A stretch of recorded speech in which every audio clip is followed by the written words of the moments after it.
melihat bahwa preman akan segera merencanakan sesuatu yang buruk terhadap mahasiswi.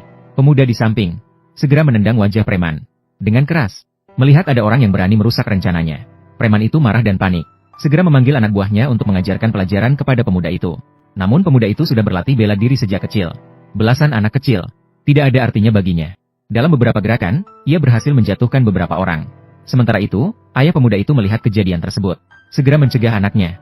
Lebih baik tidak menambah masalah. Namun saat itu, beberapa orang kembali menyerang pemuda itu. Pemuda itu melihat dan segera menyambut mereka. Preman itu melihat tidak bisa menang dan berencana untuk menyerang secara diam-diam. Mengambil segenggam bubuk cabai saat pemuda itu lengah. Langsung menyebarkannya ke wajah pemuda itu. Ini langsung membuatnya pedas dan tidak bisa membuka mata. Kemudian preman itu mengambil kesempatan. Memberikan 2 pukulan keras kepada pemuda itu. Selamat. Sampah kecil. Inilah akibat dari campur tanganmu. Siapa lagi yang ingin seperti dia? Apakah kamu ingin menjadi yang terdepan? Ayo pergi, ayo pergi. Hahaha. Sepertinya kalian di Sandianpo kehilangan pemimpin. Kalian para pria dari Daxia.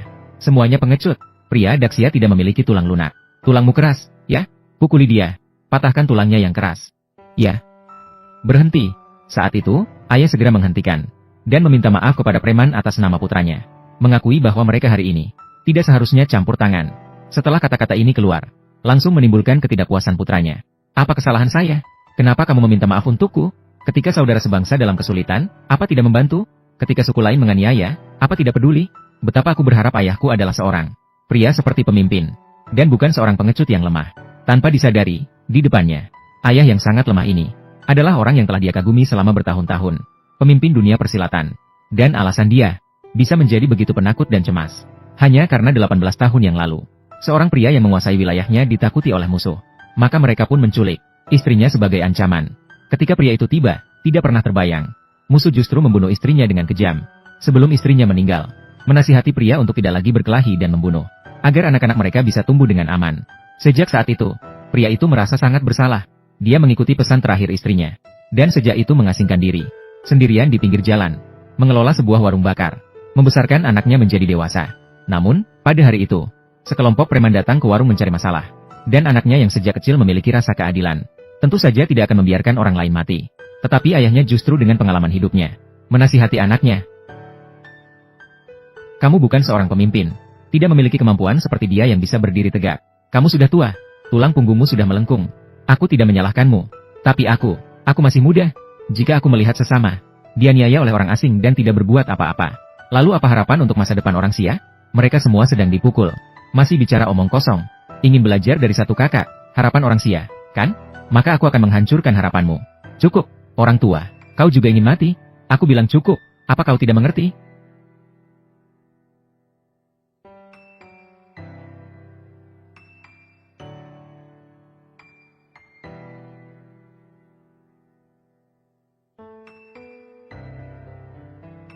Keterampilan naga meningkat. Kau adalah satu kakak.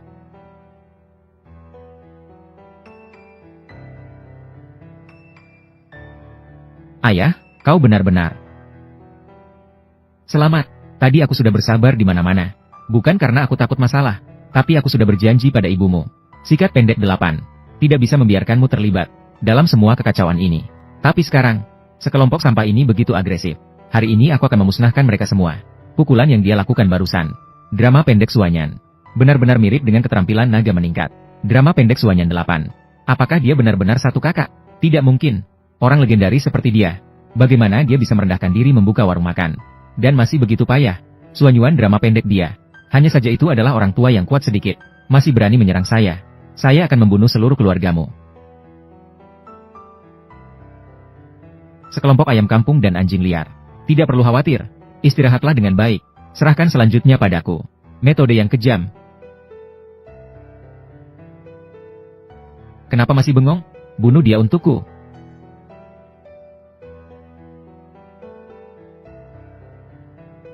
Sentuh posisi Dodo. Doudo Ufa.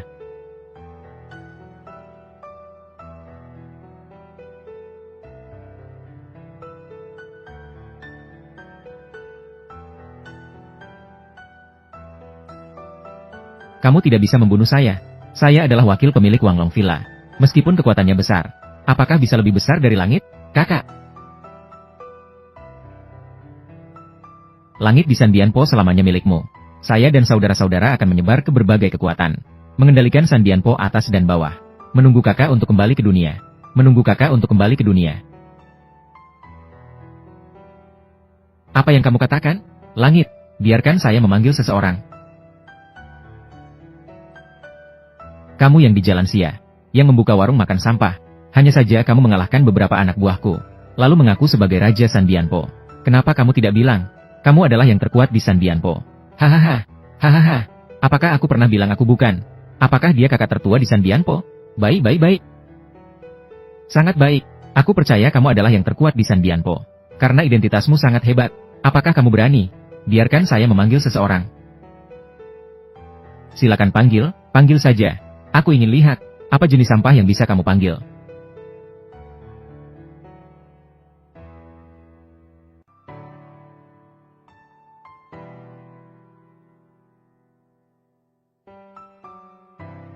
Orang tua, kamu sudah mati.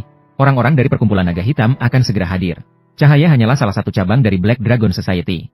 Itu adalah Wulong Villa, di selatan Sandianpo. Penguasa bawah tanah yang tersisa. Di seluruh Sandianpo. Hanya ada pemimpin itu, Li Huai. Kekuatan itu bisa mengalahkannya. Bukankah begitu? Ini hanya merupakan salah satu cabang dari Black Dragon Society. Sudah bisa di jalan siaran kita. Menutupi langit dengan satu tangan. Saya mendengar bahwa orang-orang yang menyinggung masyarakat naga hitam akan dibasmi sampai ke akar-akarnya. Kalau begitu, kita cepat lari saja. Ayo. Ayah, jangan khawatir, karena saya sudah memilih untuk bertindak.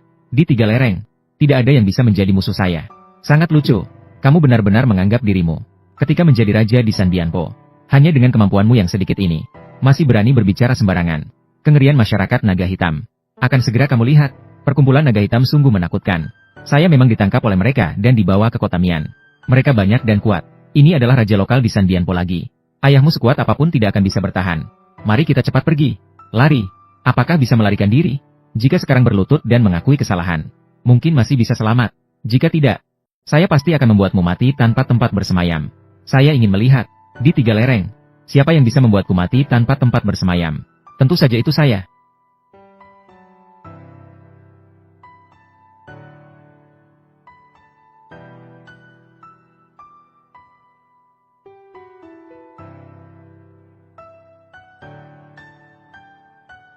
Itu kamu, kakak. Banjir besar menghancurkan kuil Raja Naga. Maaf, dia benar-benar kakak nomor 1 di Sandianpo. Itu adalah, ingat ketika dia di dunia persilatan. Dia adalah orang nomor 1. Jangan katakan itu Sandianpo. Atau Anda, kota Myanmar, itu benar-benar memiliki kekuasaan besar. Namun, orang ini suka aturan, suka mencampuri urusan orang lain. Di mana saya berada, geng harimau hitam memberontak, memaksa istrinya sampai mati. Dia pun keluar dari dunia persilatan. Karena sudah keluar dari dunia persilatan, maka kamu hanyalah seorang pecundang lama yang tidak melakukan apapun. Tidak bisa begitu berkata. Senior, wajah tetap harus dihormati. Kakak, sekarang kamu hanya perlu menunduk dan minta maaf. Masalah ini akan selesai. Sampah seperti kalian juga layak membuat saya minta maaf. Bagaimana bisa? Kamu, orang tua yang tidak berguna, tidak terima? Beritahu kamu, perkumpulan naga hitam mendapat dukungan dari Villa Naga Tidur kami.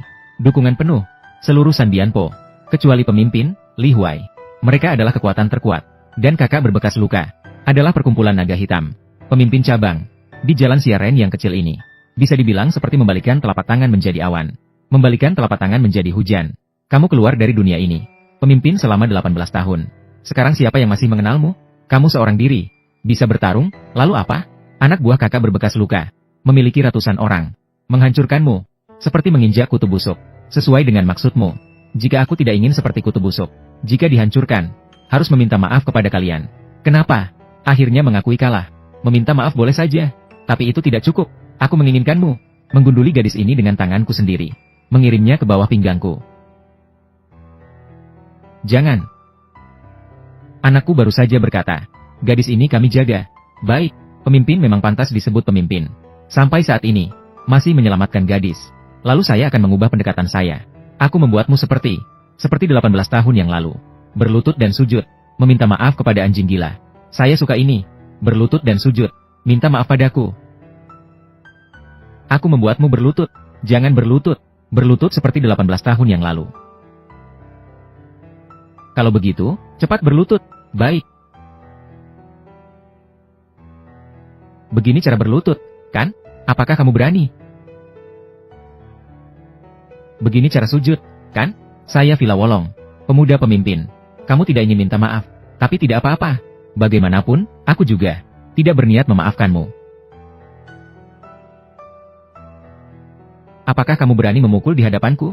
Orang-orang dari Vila Wolong, kamu benar-benar mencari mati. Aturan di Sandianpo, berkolusi dengan musuh luar, menghina sesama, kejahatan yang tidak terampuni. Aturan yang ditetapkan oleh saya. Apakah kamu lupa? Aturan, mengatakan aturan di hadapanku. Apakah kamu pikir kamu masih pemimpin yang dulu? Aturan omong kosong. Pemimpin omong kosong ini, karena tidak tahu hidup atau mati, maka kirim dia pergi. Saudara-saudara, siapkan untuk mengirim pemimpin pergi. Ayah, mereka banyak dan kuat. Kalian pergi dulu. Saya sudah selesai. Sekumpulan orang bodoh ini juga layak memaksa saya pergi. Kakak, jika suatu hari nanti kamu ingin kembali ke dunia ini, nyalakan api perang. Saudara-saudara pasti akan berkumpul kembali. Nyalakan api perang. Saudara-saudara pasti akan berkumpul kembali. Nyalakan api perang. Saudara pasti akan berkumpul kembali. Hari ini saya, Kinao, kembali ke dunia. Mari kita jadikan kalian sebagai pengorbanan pertama.